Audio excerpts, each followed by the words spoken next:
Hello, everyone. Welcome to the Lose Weight by Eating podcast. I'm Audrey Johns, and I'm so excited to talk to you about my time on a reality show. So, I'm calling this episode Getting Real About Reality Shows. I'm actually launching a second podcast called Who's Reality Cooking, and I'm going to be interviewing past and current reality cooking stars. This week alone, I am interviewing somebody who was on the taste with me. I'm interviewing someone who was on last season of Next Level Chef, someone who's on this season of Next Level Chef, so she won't be able to tell me everything she wants to tell me. But with all of that said, I thought, well, I should probably tell my story as well, right? So I figured this would be the right platform for it. I don't want to turn the other podcast into the Audrey show, right? This is the Lose Weight by Eating show. This is the show I'm going to talk about my journey with weight loss and with the whole Lose Weight by Eating brand. And so I thought, let's talk about it here. And it would also give me an opportunity to encourage you to check out the new podcast. So you can get that the same place you get this one, be it on YouTube or on Apple or on Spotify, anywhere that you listen to your podcast, you'll be able to get the new podcast called Who's Reality Cooking with Audrey Johns. So let's get into my story. Now, I'm starting this right before I'm going to talk with Dawn as my very first interview. And admittedly, I'm so relieved that the taste is not available anywhere free on streaming. I told him, hey, I'm going to watch the show and then we can kind of catch up on camera. And I'm trying to keep it very clean in between the interviews and the, hey, are you willing to be on the show? Because I really want this show to be new and fresh. And I want it to feel like a real reunion when I do reunite with friends, or a real meeting when I do meet new stars. So I told Dawn yesterday via text, I'm going to watch all of our season of The Taste. And I was so relieved when it wasn't out there because it's been 10 years and I still haven't watched it since the day that it aired. And I'm going to get into why now. I'm really excited to find out, are they still kind of bait and switching people on these shows as they did with us? So we will find out in the new podcast. But this one is all about my time on The Taste. So I was on season 2 of The Taste. There were 3 seasons. My season aired on January 2nd, 2014. And you might remember it. It was very similar to The Voice.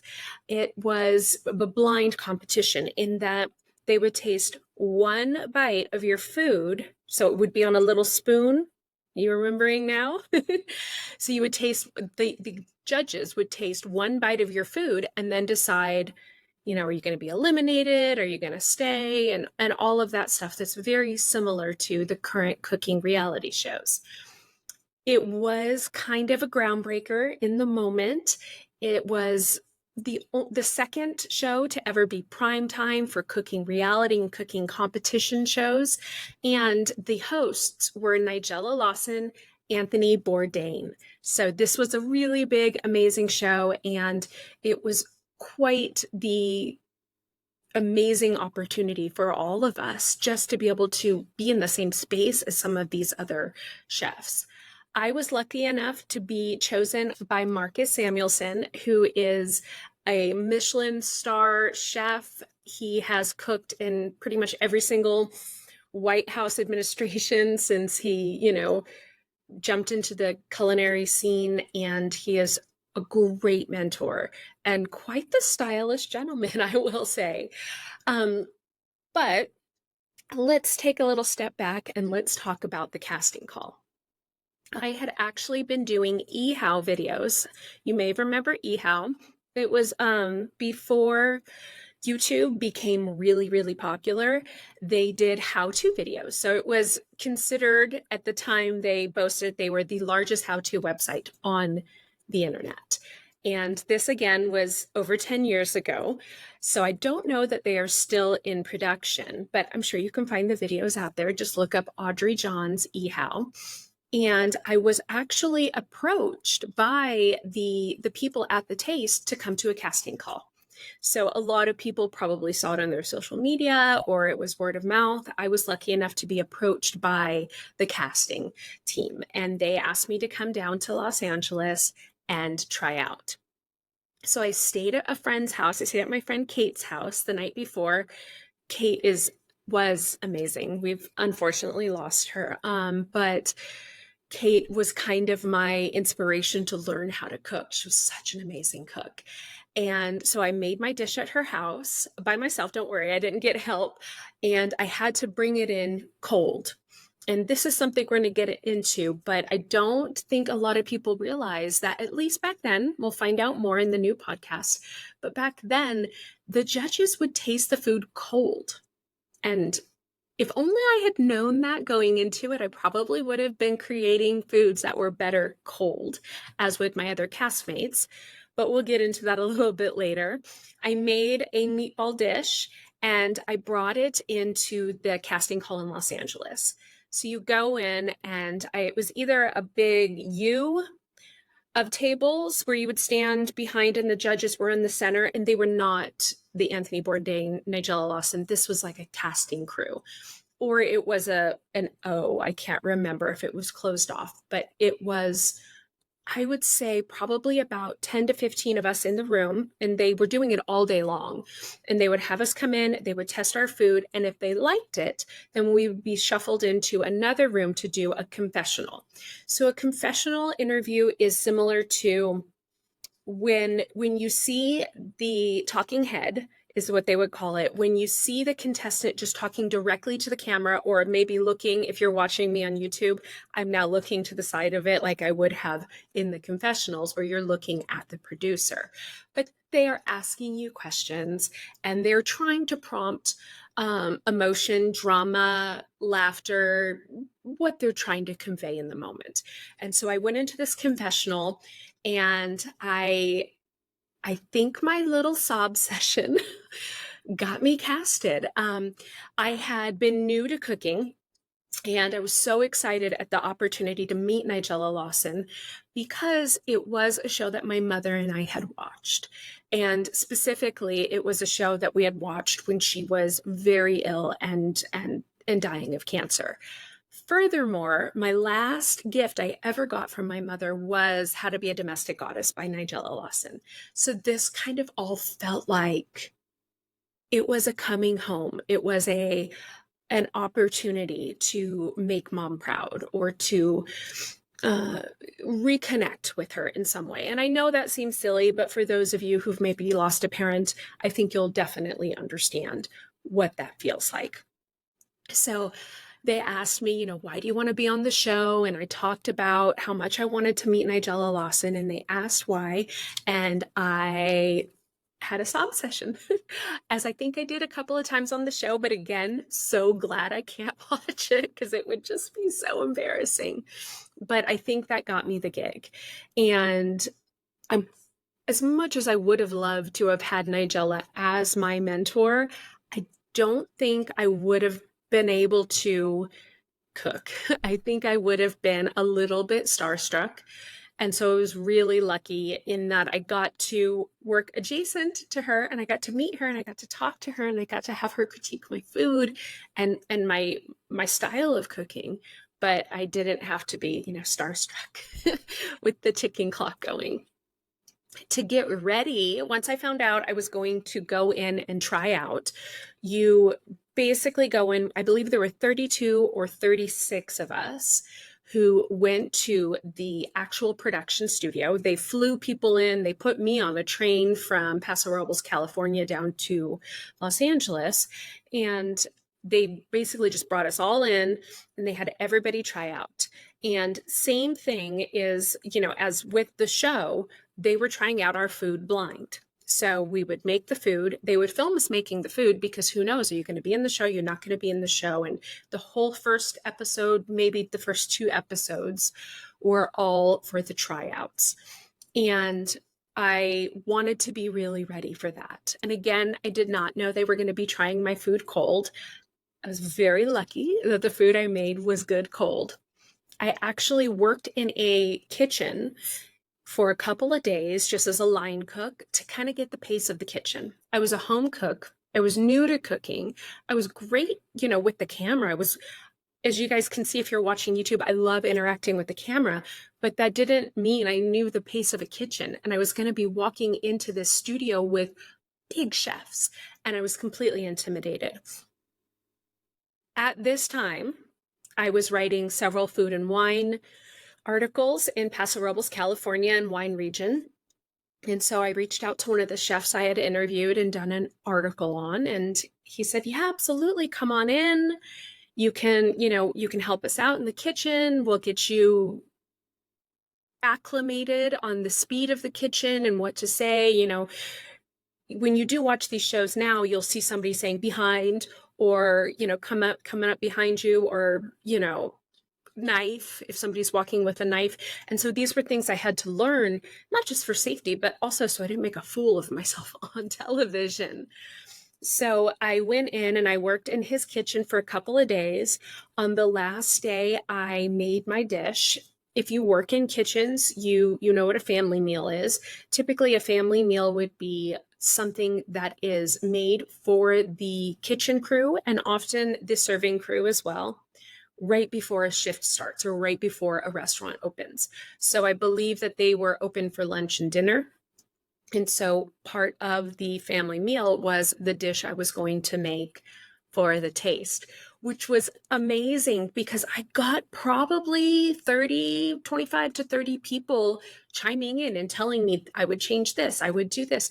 And it was all the servers, it was the manager, it was the chef, all the line cooks, all of the saute cooks, everyone chimed in and told me I would change this, I would change that. So I was really, really lucky to have that opportunity. And if you're watching this because you're going to go on one of these shows and you are a home cook like me, I would really recommend reaching out to a restaurant if you know someone and say, "Hey, can I, one, get the pace of the kitchen? And can I just come in and work for free and, learn the ropes? And or two, can I bring in a meal and have you critique it, be as cruel as you need to be or as kind as you need to be?" And they were amazing. And I felt as ready as I was going to be. So I packed up my bag and a couple of my Nigella Lawson books because I wasn't about to go and meet her face to face without being prepared. And no, I never had the opportunity to ask her to sign any of them. I do kind of kick myself for that. But again, specifically, How to Be a Domestic Goddess was the last gift my mother gave to me. And so the thought of bringing it on set and possibly losing it or damaging it, it wasn't really worth the chance of ruining my mother's last gift to me. So I left them all in my room, but I did pack up a huge bag, jumped on the train, and rode it all the way down to Los Angeles. And they picked us all up and brought us to a lovely hotel. I believe it was the Hilton, right by Universal, right, I think, walking distance from the Universal City Walk. Either that or there was a shuttle. Again, this was 10 years ago, but that was where the cast would hang out. I was very excited to get down there and try out. I met a lot of amazing people, and we'll get to all of that. But I do want to note we all got, and this was such a huge missed opportunity for the production team, was we all went shopping at Whole Foods, and it was the most amazing Whole Foods I had been to, and I probably ever have been to thus far. If you live in a big city, you know what a downtown Whole Foods is like. This was downtown Los Angeles Whole Foods, or maybe even downtown Hollywood. It was the coolest Whole Foods I've ever been to. It was at least 2 levels, if not 3. And we were given a certain amount of time and a certain amount of money. We could just run all over the store and get what we needed. We also, once we were done, a lot of us stocked our fridges in our room to save money, some salads or what have you that you could just kind of eat out of your room as well. But it was really fun and such a missed opportunity because you have all of these food enthusiastic people running through a Whole Foods, getting everything they need. They either gave us 30 minutes or an hour. Perhaps Don will remember when I interview him, and I'll have to make that note to ask. But it was really such a missed opportunity. And I don't believe they did it in season 3 or that they showed it, but it was fun being able to choose the foods we were going to cook with. Furthermore, they also did stock the kitchen with, the basics like flour, olive oil, salt, pepper, all of that. So after we were done with Whole Foods, we all went back to the hotel. And I remember all of us, or at least the majority of us, sitting outside by the pool and just talking. And I believe somebody brought a guitar even, and we just hung out for hours. And for me, it was the very first time I ever got to hang out with a group of people who were as enthusiastic and as obsessed about food as I am. And it was really exciting and eye-opening and thrilling. And in that moment, I made some amazing friends, and friends who didn't even get picked on the show. I'm still friends with two today. And we will get to meet some of those people as well on the Who's Reality Cooking podcast. So as I noted, I went in, I really wanted to meet Nigella Lawson. Of course, I wanted to meet Anthony Bourdain, who wouldn't? And I was very, very curious about Marcus Samuelsson. I had read one of his cookbooks. I had heard all about Red Rooster, his amazing restaurant. But at this point, he hadn't been doing a lot of these reality cooking competitions. So I go in and I made a take on a Greek meatball nacho. And if you are familiar with Lose Weight by Eating, you know I really do love my comfort foods, and I love some nachos. With that said, I needed to make meatballs from scratch. That's not so hard, but I also wanted to make bread from scratch. I actually made a flat bread from scratch in under an hour.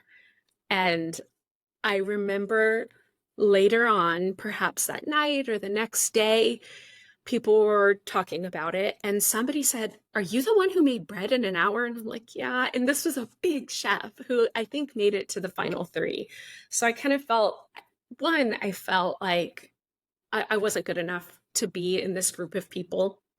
And to be honest, I really wasn't. Maybe if I tried out now, I have 10 more years under my belt of doing this, but I was very excited to be able to hold my own, at least in that moment.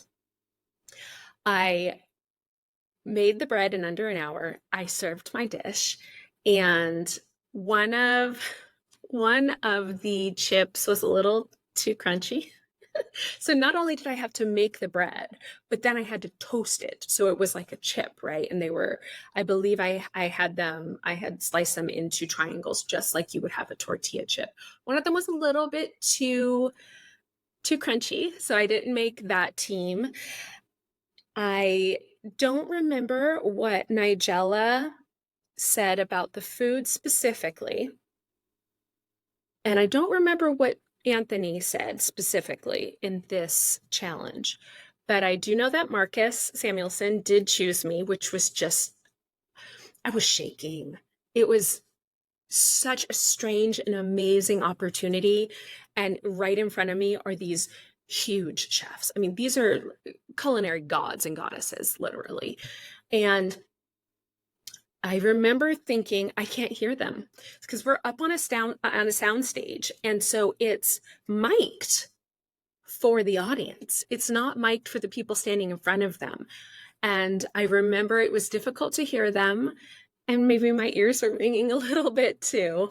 But I just remember being completely starstruck.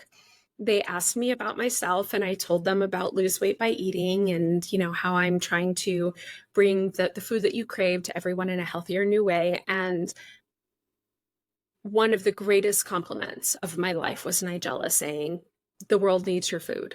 The world needs to learn how to eat healthy, but eat the foods they want," right? I just finished a recipe, and I just published it on the website. It's a Irish mashed potato Irish mashed potato recipe, and it has real bacon in it. So I love using the foods that you actually crave, but maybe just smaller amounts of them, creating it in a healthier way. And she said, the world needs your food. And that was such a huge moment. So I ran backstage. My family was waiting for me. My daughter was just the tiniest little shrimp at the time. And I was so excited. I was crying. I was jumping up and down. It was such an amazing, amazing moment. And then we were hustled back to the shuttle. And Lisa Ann is amazing, but she didn't get chosen. However, you guys are going to meet Lisa Ann in the What's Reality Cooking podcast because she was on MasterChef and she did so well on MasterChef. She got her own reality show out of it. So I can't wait for you to meet her. But in that moment, it was my family and me and Lisa Ann and her family, and she hadn't gotten chosen. And we were on this bus on the way back to the hotel, and they were so excited. I remember saying, shh, everybody, just let's celebrate when we get back, because in the back of the bus was this charming, wonderful woman who I'm still friends with to this day, who didn't get chosen. And so I remember vividly thinking, I need to have some grace in this moment. And, I know that she's much more accomplished as a chef than I am. I just got lucky in that moment. And that was my first day on the taste. I know that they filmed for 2 days, so I had a day off after that. But then they brought us back and we had to do photos and all kinds of other production things. And for continuity, it's very interesting. When you watch these shows, it's like, okay, we're going to cook this, and now we're going to go straight into the next competition. And they make it look like it's all the same day, but it's not the same day. That's just not possible for the lighting crew, for the camera crew, for the sound crew. And then all of the legality around with SAG to make sure everybody's getting their breaks on time and all of that. And there's just no way you can really, truly film a whole episode in just one day. So we were wearing our clothing from day one for a good 4 days. And I still have the red dress. I remember it just smelled. It smelled of food and just any other thing you can imagine after you've worn something for 4 days and been, nervous and excited. I remember talking to my friend Sarah, who was on the same team as me, and she said, I'm going to go home and burn this shirt. We were stuck wearing the same clothing for several days of shooting. And I still have the dress. It's still in a bag to bring to the dry cleaners, but I'm never going to wear it ever again. I lived in that thing for a whole week. I don't ever want to put it back on, but I just don't have the heart to throw it away. So I still do have my stinky red dress. And, if we end up doing a Patreon here on the Lose Weight by Eating podcast, perhaps I will show photos or maybe even get it cleaned. We will see. But on to the next leg of the story. The people who did not get chosen go home, and that was very bittersweet. And those of us who did get chosen stayed. And our families got sent home, and we were sequestered, which if you've ever done one of these shows, or if you've ever done a high media pool, if you're on a jury for a trial, you would know what that's like. However, none of us were prepared for the fact that we were not going to be allowed to be away from production for more than maybe 3 hours. I believe we were initially given, and we're going to get to that because they definitely cracked the whip later on. So we were sequestered. We had to basically stay on the grounds of the hotel. And if we didn't, we had to tell them where we were going, and we had to check in when we came back. And We go into episode 3, I have written here. So I do believe that the initial picking of the teams was 2 episodes. And episode 3 was called My Life on a Plate. And oh, you know what? I have here that there were 2-hour sequesters. But again, these are my notes I wrote the other day. So perhaps it was 2 or 3. And we end up cooking together as a group. But before we do that, and again, I can't watch the shows right now, so they're not, because they're not available on streaming at this time. I'm hoping at some point we'll be able to, and then maybe I can do a rebuttal to my own podcast, and I can talk about what really did, make sure I've got the timelines correct. But we ended up getting ourselves into a little bit of trouble. We had some contestants go missing, and they ended up cutting the 2-hour sequester down to 1 hour. And that's not even enough time to go and get food. So we were really kind of stuck in this pod. And that's when they started trying to create drama for the show. And I get it. This is a reality show. I definitely went into it knowing there would be a certain amount of drama. But what I was not prepared for was that they would mic us from the moment we stepped onto the lot until the moment we left. And so we're talking about somewhere between 15 to 18 hours with a mic on each day, and only maybe an hour of filming.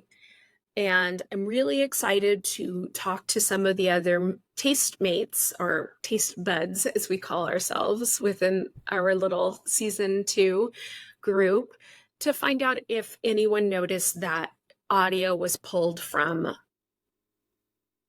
inaccurate timing. And I'm sure it was, but I remember saying, "Oh, I need to take my mic off. I need to go to the bathroom." And they're like, no, you have to wear it. And I remember going and putting my hand over my mic because I didn't want them to I didn't want them to hear me peeing, right? But I think they were trying to catch us shit talking each other. And even more so, when we went into the confessionals, we would go into, so we were on the Universal lot. We had 2 of the big sound stages. One sound stage had the taste kitchen for all 4 kitchens, for all 4 teams. And then behind it, they had trailers. And I'm the same kind of trailer that you're probably thinking right now, not fancy, just empty, just like a trailer that you would bring boxes in from out of state. And they had made it look in the back like a kitchen. They did a beautiful job. If you guys get to watch the confessionals, you'll be so surprised that these were actually trailers. And then they lit each one according to the team. And we were team green, which is why I'm wearing green today. And they brought us in there, and they would say something along the lines of, "Well, so-and-so said this about you. What do you have to say about that?" And, so-and-so was talking crap about you. I'm really trying to mind my P's and Q's on the Lose Weight by Eating podcast, because the S and the F bombs are definitely going to hit on the other one. So I'm trying to be clean here. But they were trying to get us to, sorry guys, shit talk the rest of the cast. And they would keep us in these confessionals for hours on end. I remember one of them was about 3 hours, and I was just completely broken down because they were just telling me, this person said this about you, and this person said this about you, and this person said this about you. Later on, I ask them and they say no, but you take it with a grain of salt. But then you actually watch the show when it airs, and none of that's on camera either. So it makes me wonder, were they just trying to create drama? And again, this is a show. I get it. I'm cool with that to an extent, right? So we go back to our hotel, and we're under 1 hour sequester now because someone, I don't want to rat anyone out, but one gal went missing. And I think if you watched the show, you probably know who, because she goes missing again later. And so we were under sequester, and I remember I was in my room and I get a knock on the door. And I open the door and it's Sarah, and she's on my team. She's the gal with the mohawk. She's such a badass. She's the toughest chick I've ever met. She's hysterically crying. I'm like, what's wrong? She said, they made me do it. They made me do it. I'm so sorry. And I'm like, what? And they had held her in that confessional for at least an hour longer than me, because I had been back in the hotel for quite some time. And they got her to create drama, and she was just mortified, and she was like, no, I love being on the team with you, and you're so great, and I want us to be friends, and I'm so sorry. And I'm like, stop, it's okay, it's okay. And I want to be very, very, very clear here. Still to this day, Sarah is one of my favorite people, and I would never hold that against her. And we're going to get to more fun Sarah stuff, and I'm really hoping I can interview her as well on the other podcast too. So we get down to episode 4. We've already lost 2 people. I know Jay was one of them, and I love Jay. He's so sweet. Jay has done so many shows. He's worked with Martha Stewart. I already have been in talks with him to do the other podcast with him as well. And I believe Raina went home as well. But again, I can't watch the show, so I'm not 100% sure. But spoiler alert, if you're going to watch it, you might want to turn this off and then come back later. Episode 4, I went home. So we are getting ready for our team cooking. And the first time we did this, we were sitting in front of the trailers for the other sound stage. So I mentioned earlier, sorry, I'm jumping all around, but I mentioned earlier we had 2 sound stages. So one was for the taste and for the confessional trailers. And then the other one was for these, like the star trailers that you see that the stars get to hang out in. And they created 4 of them. They had 4 of them. And then they created these little outside areas for each of the judges. And I think Nigella's was all whimsical, and Anthony Bourdain's was all, like hard and rough and cool. And Marcus had brought us in, and we had sipped some whiskey, which I swore I wouldn't drink on camera. But then, this amazing chef is like, you need to try this. So of course, I had a little sip, but I'm a bit of a lightweight, so I had to just have a sip just for taste. So now day number 4, episode number 4, we're doing another little powwow, but this one's in the kitchen. And here's the drama I have a real problem with. And I still, to this day, lose sleep over it. And part of why I wanted to do this is because I wanted to talk about it. So we're all standing around, and Marcus Samuelson is frying some chicken. I love some real fried chicken. Yes. And I turn to Shayu, who's also on my team, who's also going to do the other podcast. And I ask him a question about it.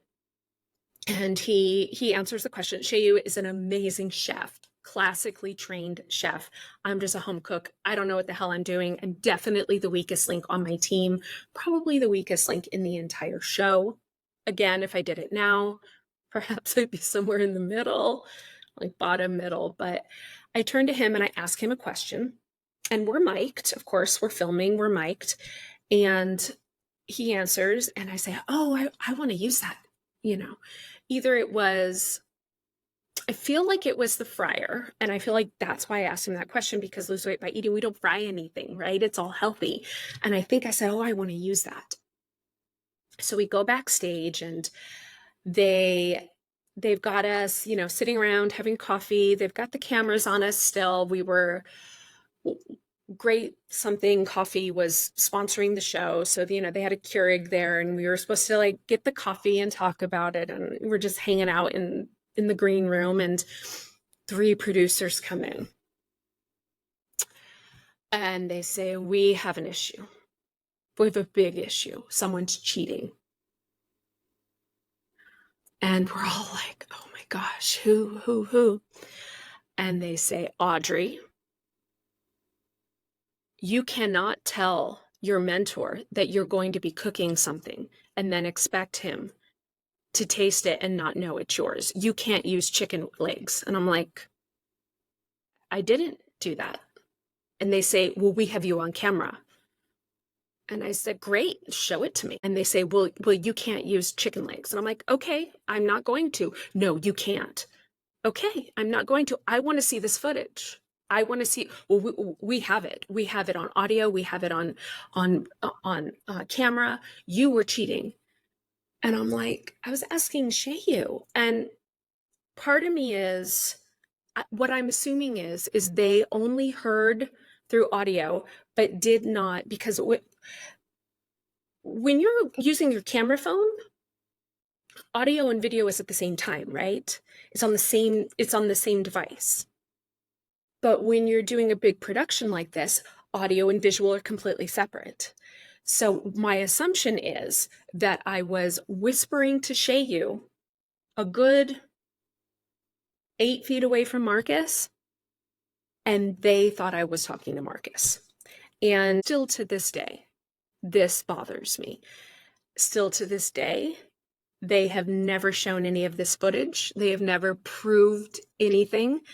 And the show is no longer still airing here in the United States, so I'm sure that footage is lost. But this is something I'm really eager to talk to Shayu about and see if he remembers. And I really assume it was just audio, because if it was visual, then we have a possible race issue that I'm speaking to. There's 3 white people and 2 African Americans in the room, and I speak to 1 African American and they think it's the other one. I'm like, I don't want to call race card here. I don't feel like as a white woman it would be appropriate for me to, and that's why I want to talk to Shayu about it. But I have to assume it was all just audio, because they would not have pieced them together, right? And if they had, they would have seen it was clearly me talking to Shayu. So I feel like they were trying to create this drama. If it had genuinely been Audrey's cheating, they would have pulled me aside. They would have kicked me off the show, right? So I'm assuming because they waited until the cameras were on all of us, we were all still mic'd, of course, as we were all day long, but they waited till we were all in the green room, and then they came in. And so my assumption is that's what happened. And this is the kind of thing that happens within reality shows, is if they're not getting the drama they want, they're going to create the drama. And I don't know. I feel like I need to get my piece of this story out, because as I talk to others, I'm curious if they even remember this. I'm still 10 years later losing sleep over this. I kid you not, at least once a month, I lie in bed wondering. So I wanted to bring that up here and kind of clear the air on that, so that when I talk to my other teammates, we've got a frame of reference of where I was at. So, and I'm filming this on Monday, February 26th. So there's that. I just kind of want to have my information out there so that then we can revisit with others. And perhaps I'm remembering it incorrectly, but there you go on that. So episode 4 comes around and this happens. And we had been there for a good 2 to 2.5 weeks at this point, because they're not just going to be back to back. Each show takes about 3 days just to record. And then due to SAG rules and laws, you have to have a certain amount of time off. So we would have days off. And so we were there for about 2.5 weeks. And at the time, I was struggling with a nerve disease I had gotten from a wrist surgery called CRPS. It's also known as RSD, and it's very similar to fibromyalgia. Now, for those of you wondering, I am currently in remission. On really rainy days like today, I might be a little extra achy, but otherwise I'm in remission. But at this time, I was not.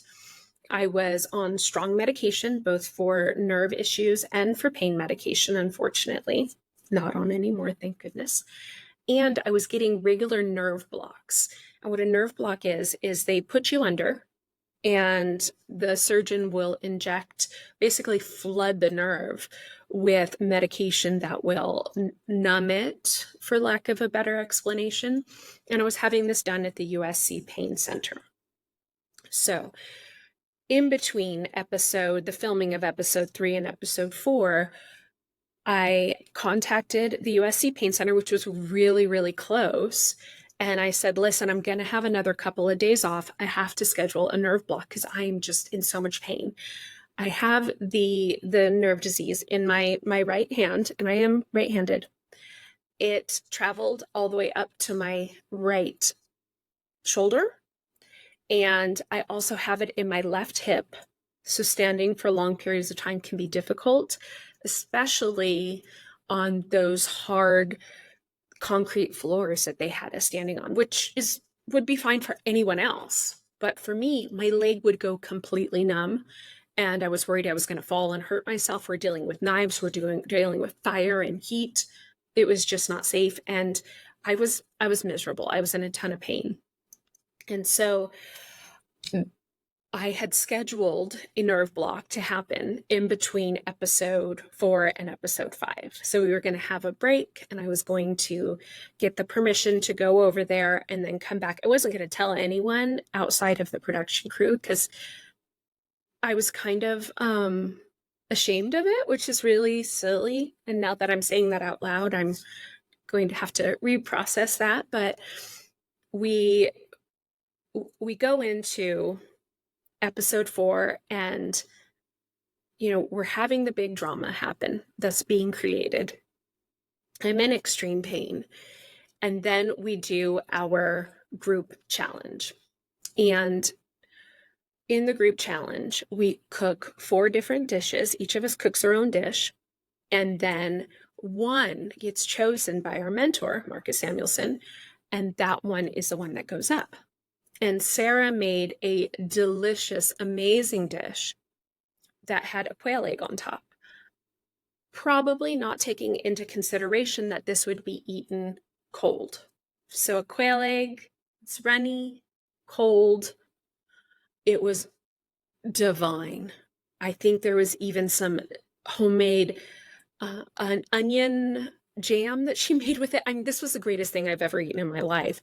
But by the time that it was eaten by the guest judge, who apparently did not like eggs, unfortunately, we found out later, it was a problem. So we do our cooking. I have we're going to talk about my Me Too issue later, but it happens during this episode.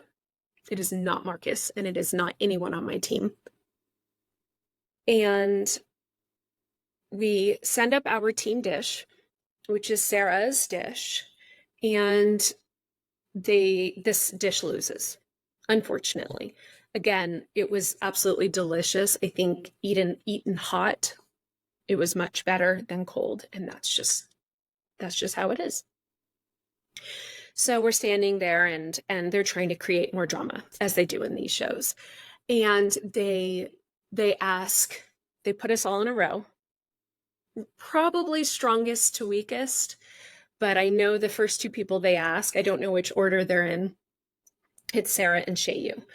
And they say, who's the weakest link? Who needs to go home? And they hem and haw. They don't want to say it. We all really like each other. I think out of all the teams at this point, we are still to this day the closest. And they say Audrey, and they were right. At this point, I was by leaps and bounds the weakest link, not just in our team, but on the show. Again, at this point, I had only been cooking for a couple of years. So they get to Don, and Don really doesn't want to say it either, I remember, and I'll definitely ask him about that as well. And, he hems and haws and says Audrey, and then they get to me. They're trying to create drama. What did they want me to say? Sarah? Because it was her dish? It's BS. She's amazing. And so I say me. And I remember, and it bums me out that they didn't capture it or put it on camera, but everyone gasped. Because we're standing on this big sound stage, and here's Marcus's team, and then on this side, in the middle. Sorry, if you're watching on YouTube, you're seeing me like with my hand gestures, but on the left of all of us was Anthony Bourdain's team. On the right of all of us was Nigella Lawson's team. And then finally, further down was the other team. And I remember hearing the gasp. And I said, I need to go home. I should be the one to go home. I want my team to win. I should be the one to go home. And so I kind of fell on my own sword. And this was for a few reasons. One, I genuinely was the weakest link and I really wanted my team to win. Two, I was completely exhausted and in so much pain and I didn't know if I could keep going.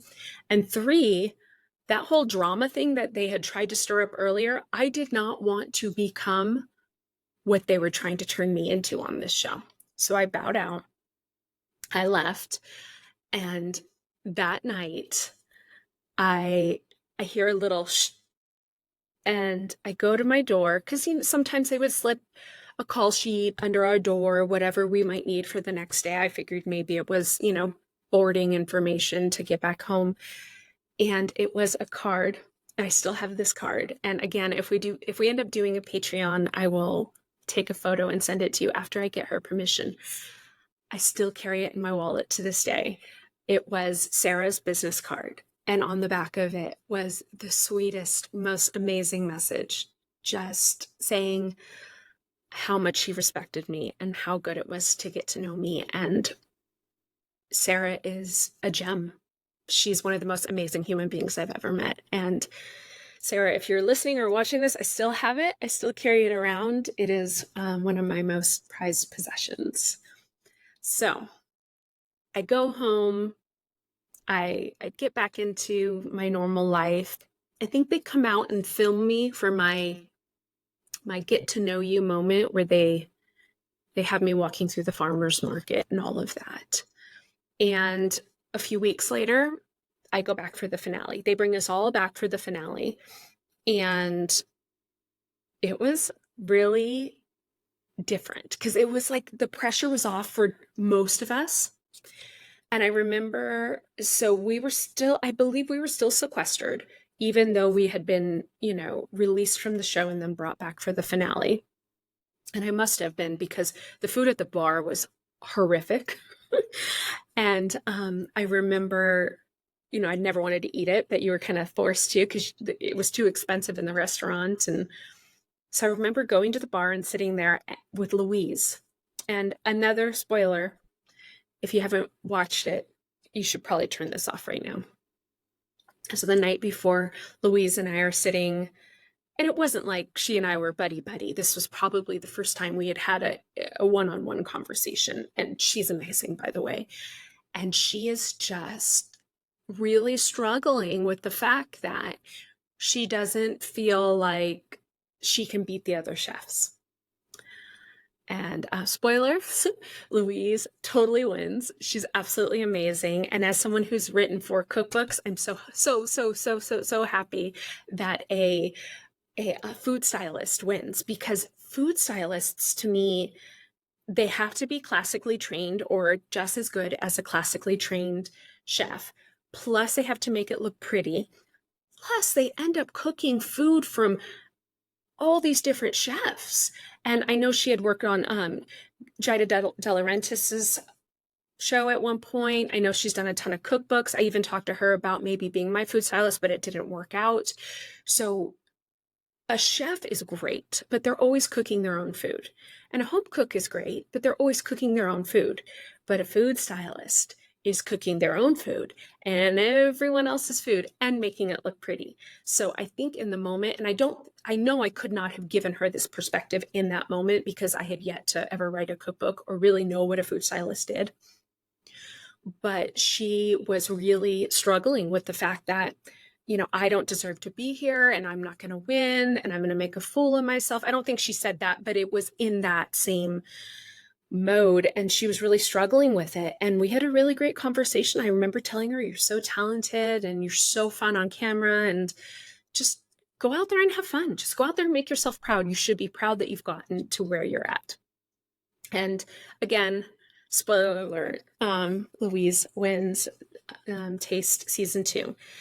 And we go into the into the lot on Universal. We go onto the soundstage, and they have built us some bleachers, and we're all sitting in the bleachers, and I'm having like a full pain attack and doing my very best not to let it get caught on camera, which it didn't. Thank you, thank you. And we were not ever allowed to bring our phones on set, but we did. We all totally snuck our phones in on set for this last finale. Now, we were all very respectful. We weren't, taking photos of it while it was happening, but this was possibly our last chance to be on this set. And damned if we were not going to get photos of it on our crappy old, iPhone 2 or something. It was 10 years ago. So we brought our phones on, and at the end, we took photos together. And I remember sitting in Marcus Samuelson's chair and taking a photo, and not even realizing that Jacques Pepin is right behind me. I remember taking photos with my friend Cassie, who was also on the show, and with Anthony Bourdain and Nigella Lawson. And they eventually whisk the 4 judges away, send them all home. And then they start setting up. This is great, you guys. So they send the judges home. These are stars. I get it. They have stuff to do. And then they start tearing down the set and putting up decorations and putting out food and champagne, and we're going to have a wrap party. And I'm like, oh my gosh, we get to do a real Hollywood wrap party, not like wrap the music, like wrapping of the show. We weren't invited. They didn't invite any of the contestants. They only invited the crew, which the crew damn well deserved it because they worked hard. But the 16 of us, only one of us got paid because she won. We were all there working for free, never made a single dime off of the show unless she got cookbooks like I did and Cassie did. It was, again, I really don't want to curse on Lose Weight by Eating podcast, but it was bullshit, you guys. It was just, are you kidding me? We just gave our hearts and souls and made fools of ourselves on television, and we don't even get to have a free glass of champagne. So we were pissed.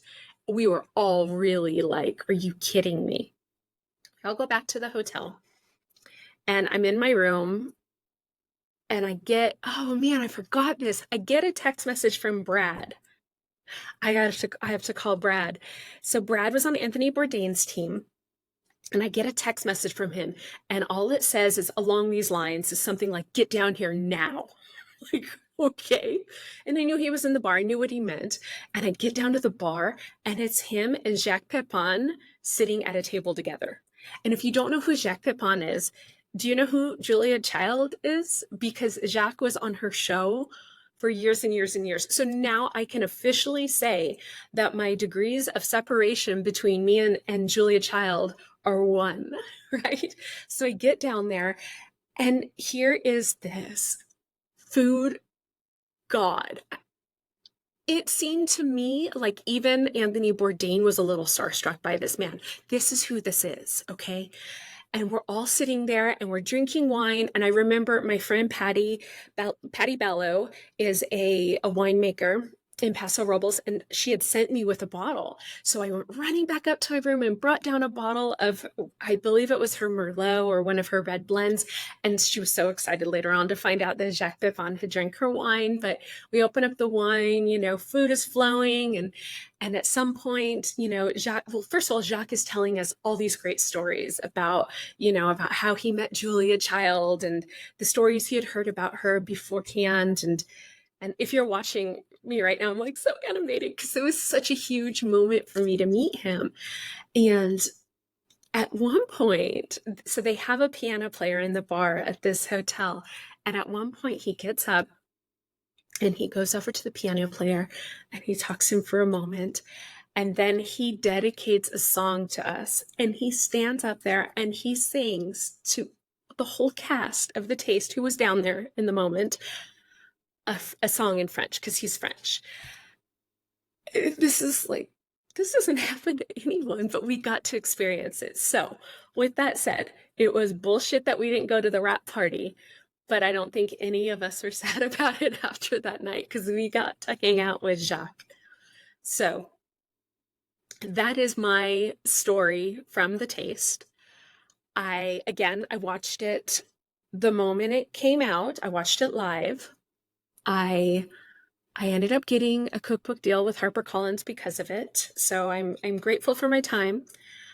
I do want to give some takeaways, however. They did some of us dirty.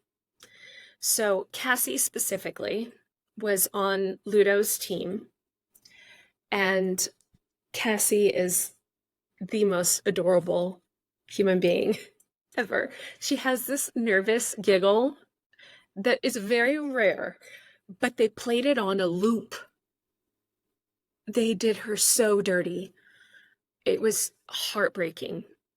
And Tosh Point oh picked it up and they made fun of her. And I remember her calling me, I'm sure she called quite a few of us, totally crying because they were making fun of her on Tosh Point oh because they took one giggle she did once, one nervous giggle, who does not have a nervous tick, right? And they played it on a loop throughout the whole show. With me, I would be saying, oh yeah, my readers like this and my readers like that, and they would make me re-say it to say my fans. And then they would turn around and tear me down because I said I had fans. I still to this day don't use the word fans. I am a, D or F list celebrity at best. But they did me dirty in that. They did a lot of us dirty. They really edited it to create the drama they were looking for. Unfortunately, the show didn't do better because of it, because it was only in for 3 seasons. But like I said, I met some lifelong friends, and if you subscribe and tune in over at Who's Reality Cooking podcast, you will meet some of them. Like I said, I got a 4 cookbook deal. The moment that I was released from the show on air, so not the moment that it actually happened, but the moment that it aired, I had 4 messages from 4 different literary agents. And I picked one, Celeste Fine. Thank you, Celeste. And Celeste got me a cookbook deal with HarperCollins, and I've written 4 cookbooks for them. So I don't regret going on The Taste. I don't like the way they treated some of us. Personally, I don't really care about what they did to me. I'm pissed about what they did to Cassie. I'm pissed about the Me Too thing. We're going to talk about that at some point when I feel up to it, but I'm glad I went on it. I'm glad I made the friends I did. And here's on my notes, I have, would you do it again? Probably, if I knew what I know now, maybe. I really don't know. I watch these shows now, and I'm in awe of the contestants. And I don't know that I would have the confidence to get up there and do my thing. So I don't know if I would do it again, but I don't regret it. So that's my story. This is a much longer podcast than I had anticipated. However, because it is not the inspirational, exciting thing that I want this podcast to be, you can keep listening because there's another one coming. I'm going to launch 2 today so that you have 2 podcasts. So thank you for following along with me. I'm sorry if it was long and rambling. I'm trying to tell my story best I can remember. Again, it was 10 years old. But later on today, I get to interview my friend Don, who was on The Taste with me. He was right behind me. He had the big beard. My daughter thought that he was Santa Claus when she met him. It was so cute. And that's my time on The Taste. I felt like this was a better platform for it because I really want their platform to be for the people who've been a contestant. I want to give them that moment. I want them to be able to say their piece. I want them to be able to say, they roped me into saying this, or they looped my giggle, or they pulled me into confessional and kept me there for 5 hours until I agreed to talk crap about someone. I hope that's not still happening. And if it is, admittedly, it does make for good TV. but that platform is going to be for those chefs and those home cooks to say their piece. And with that said, I am going to give them the questions ahead of time. And as long as it's before I'm done editing, I'm going to let them cut out things that they said. I feel like we go out there and we work for free on these shows because we do not get paid unless you win. And we're talking months sometimes of not getting paid. And I feel like we now need to be able to say our piece and talk about all the great things that come about of it. And also talk about the things to look out for. Like if you're trying out for one of those shows, your food better taste even better cold than it does hot.